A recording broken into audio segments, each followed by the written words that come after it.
Kampanye di Jatim, Gibran bantah goyangkan, kandang banteng menggentarkan saja. Targetnya persentase. Ya doakan yang terbaik lah ya untuk Jawa Tengah. Pak Rosan bilang di atas 65%. Ya doakan yang terbaik untuk Jawa Tengah. Ya. Optimis nggak dengan angka itu, Mas? Optimis angkanya berapa, Mas? Doakan yang terbaik. Saya tidak menyebut angka simpang 5. Menggoyang suara banteng benar nggak, Mas? Menggoyang? Enggak. Menggoyang kandang banteng. Menggetarkan aja.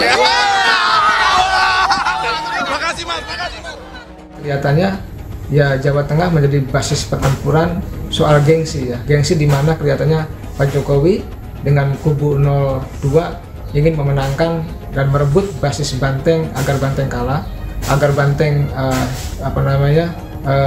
malu gitu, agar Banteng juga tidak berdaya. Tetapi memang Banteng juga, Ganjar Mahfud juga akan habis-habisan, akan mati-matian di basisnya sendiri. Karena kalau basis masanya tidak bisa dijaga ya di Jawa Tengah, maka basis lain juga agak sulit dijaga. Pak Prabowo di Jawa Tengah dalam simulasi capres tanpa pasangan itu kisaran 22%.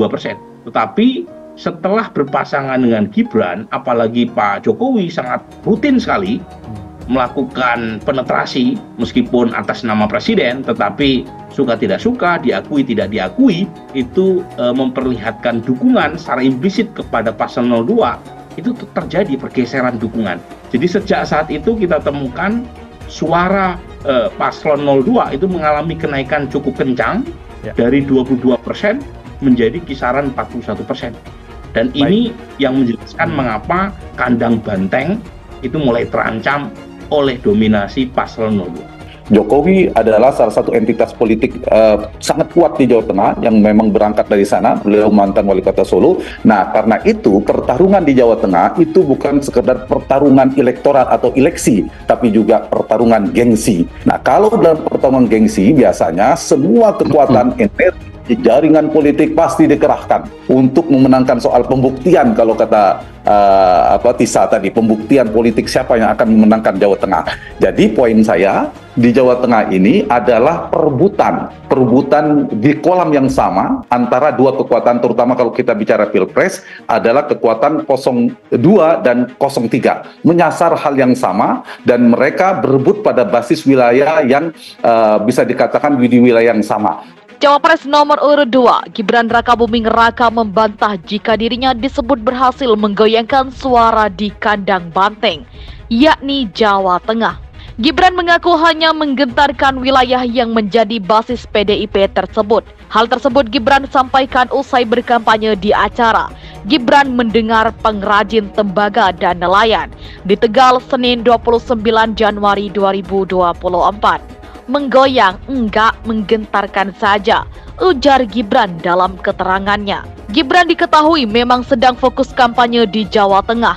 Awal pekan lalu, Gibran kampanye di Semarang, Solo, Kebumen, dan Purworejo. Pada Minggu 28 Januari 2024 kemarin, Gibran bersama capresnya, Prabowo Subianto menghadiri kampanye akbar di Semarang.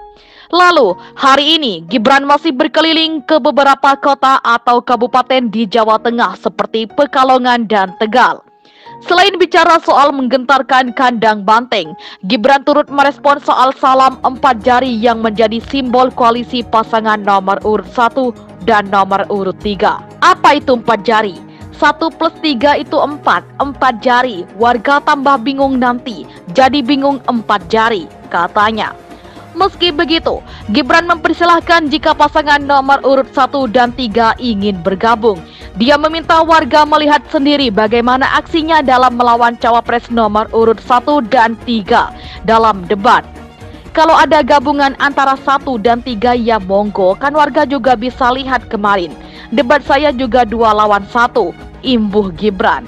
Cawapres nomor urut 2, Gibran Rakabuming Raka membantah serangkaian kampanye yang dilakukan di Jawa Tengah sebagai upaya untuk menggoyang basis suara PDI Perjuangan atau PDIP. Seperti diketahui, Jateng dikenal sebagai kandang banteng selaku pengusung Capres-Cawapres nomor urut 3 Ganjar Mahfud. Gibran berseloroh kalau hal tersebut hanya membuat getar kandang banteng. Menggoyang enggak menggentarkan saja, kata Gibran. Usai menghadiri acara kampanye bertajuk Gibran Mendengar Pengrajin Tembaga dan Nelayan di Tegal, Jawa Tengah, Senin 29 Januari 2024. Sebagaimana diketahui, sejak pekan lalu, Gibran fokus berkampanye di Jawa Tengah.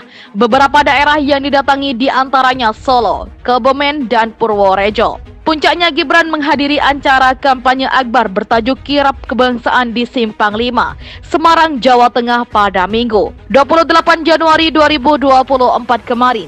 Kampanye tersebut turut dihadiri Capres nomor urut 2 Prabowo Subianto dan Ketua Umum Partai Politik Koalisi Indonesia Maju atau KIM.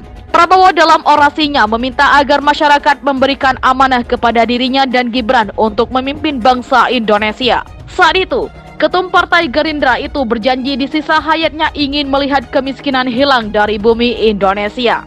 Lihat koalisi kita, lihat bahwa hampir semua putra-putri terbaik kita ada di koalisi kita. Kita ingin berbuat yang terbaik untuk rakyat Indonesia, kata Prabowo. Sementara Gibran mengajak masyarakat yang hadir untuk sama-sama bekerja keras demi meraih kemenangan. Beberapa minggu ke depan nanti banyak hasil survei yang keluar. Kalau hasil surveinya jelek, kita harus kerja keras. Kalau hasil surveinya bagus, kita harus kerja lebih keras lagi, pintanya. Cawapres nomor urut 2, Gibran Rakabuming Raka membantah jika dirinya disebut berhasil menggoyangkan suara di kandang banteng, yakni Jawa Tengah. Gibran mengaku hanya menggentarkan wilayah yang menjadi basis PDIP tersebut. Hal tersebut Gibran sampaikan usai berkampanye di acara Gibran Mendengar Pengrajin Tembaga dan Nelayan di Tegal, Senin 29 Januari 2024. Menggoyang enggak menggentarkan saja, ujar Gibran dalam keterangannya. Gibran diketahui memang sedang fokus kampanye di Jawa Tengah. Awal pekan lalu, Gibran kampanye di Semarang, Solo, Kebumen, dan Purworejo. Pada Minggu 28 Januari 2024 kemarin, Gibran bersama capresnya, Prabowo Subianto menghadiri kampanye akbar di Semarang. Lalu, hari ini, Gibran masih berkeliling ke beberapa kota atau kabupaten di Jawa Tengah seperti Pekalongan dan Tegal. Selain bicara soal menggentarkan kandang banteng, Gibran turut merespon soal salam 4 jari yang menjadi simbol koalisi pasangan nomor urut 1 dan nomor urut 3. Apa itu 4 jari? 1 plus 3 itu 4 jari. Warga tambah bingung nanti, jadi bingung 4 jari, katanya. Meski begitu, Gibran mempersilahkan jika pasangan nomor urut 1 dan 3 ingin bergabung. Dia meminta warga melihat sendiri bagaimana aksinya dalam melawan cawapres nomor urut 1 dan 3 dalam debat. Kalau ada gabungan antara 1 dan 3 ya monggo, kan warga juga bisa lihat kemarin. Debat saya juga 2 lawan 1, imbuh Gibran.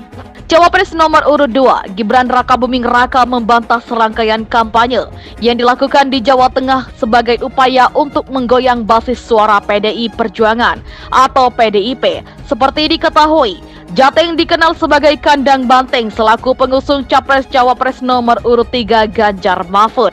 Gibran berseloroh kalau hal tersebut hanya membuat getar kandang banteng. Menggoyang enggak menggentarkan saja, kata Gibran usai menghadiri acara kampanye bertajuk Gibran Mendengar Pengrajin Tembaga dan Nelayan di Tegal, Jawa Tengah, Senin 29 Januari 2024. Sebagaimana diketahui, sejak pekan lalu Gibran fokus berkampanye di Jawa Tengah. Beberapa daerah yang didatangi diantaranya Solo, Kebumen, dan Purworejo. Puncaknya Gibran menghadiri acara kampanye akbar bertajuk Kirap Kebangsaan di Simpang 5, Semarang, Jawa Tengah pada Minggu, 28 Januari 2024 kemarin. Kampanye tersebut turut dihadiri Capres nomor urut 2 Prabowo Subianto dan Ketua Umum Partai Politik Koalisi Indonesia Maju atau KIM. Prabowo dalam orasinya meminta agar masyarakat memberikan amanah kepada dirinya dan Gibran untuk memimpin bangsa Indonesia. Saat itu, Ketum Partai Gerindra itu berjanji di sisa hayatnya ingin melihat kemiskinan hilang dari bumi Indonesia. Lihat koalisi kita, lihat bahwa hampir semua putra-putri terbaik kita ada di koalisi kita. Kita ingin berbuat yang terbaik untuk rakyat Indonesia, kata Prabowo. Sementara Gibran mengajak masyarakat yang hadir untuk sama-sama bekerja keras demi meraih kemenangan. Beberapa minggu ke depan nanti banyak hasil survei-survei yang keluar. Kalau hasil surveinya jelek, kita harus kerja keras. Kalau hasil surveinya bagus, kita harus kerja lebih keras lagi. Pintanya.